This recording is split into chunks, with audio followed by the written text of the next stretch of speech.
Olá pessoal, sejam bem-vindos ao Didaticativa.com. Meu nome é Eduardo Romão e dando andamento aí nas análises do primeiro trimestre de 2020, hoje eu vou comentar sobre os resultados das principais construtoras.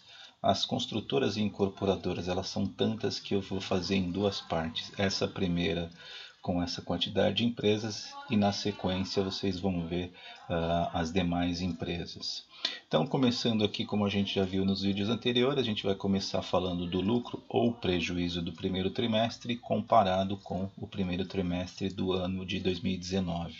E vocês vejam que, à exceção da EZTEC, todas as demais tiveram queda no seu lucro líquido. Quando a gente desce para o EBITDA, a situação é muito semelhante, ou seja, a geração de caixa operacional nesse trimestre também sofreu por conta de um EBITDA menor agora em 2020 em relação a março de 2019.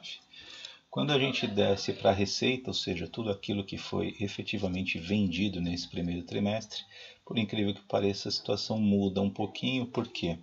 Vejam aqui que o nível de queda da receita da MRV foi só de 121, no entanto, a queda no EBITDA foi de 68, seguida por uma queda de lucro de 84, o que significa que as despesas no período foram muito maiores, por isso que o EBITDA sofreu mais, e as despesas com depreciação, imposto de renda e resultado financeiro impactaram também negativamente o lucro da MRV. E aí vocês podem dar andamento ou dar uma olhada nas demais e vocês vão ter o mesmo entendimento, ou seja, se a receita caiu e o EBITDA caiu mais, naturalmente as despesas subiram muito mais do que as receitas. Se o resultado do exercício, o lucro líquido, caiu mais, além das despesas, também tem o resultado financeiro, o próprio peso das depreciações e o resultado financeiro.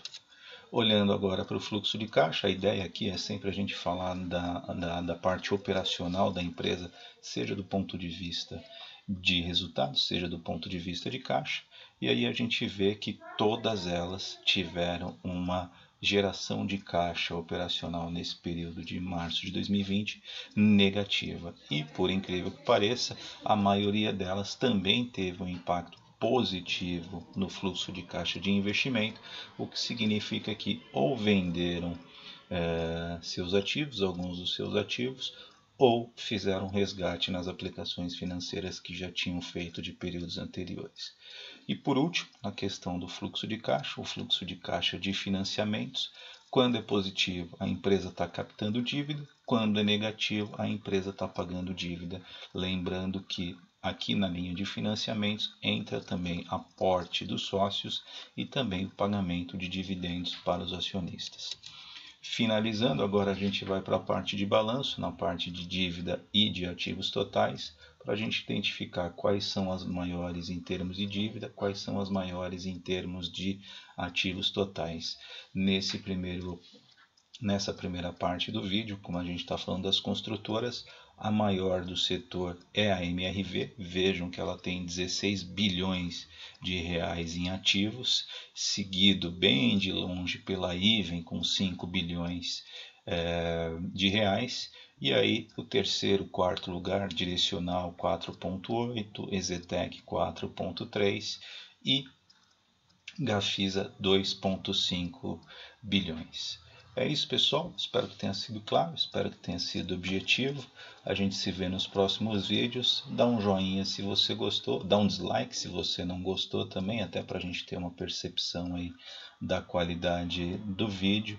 E a gente se vê nos próximos vídeos. Um abraço.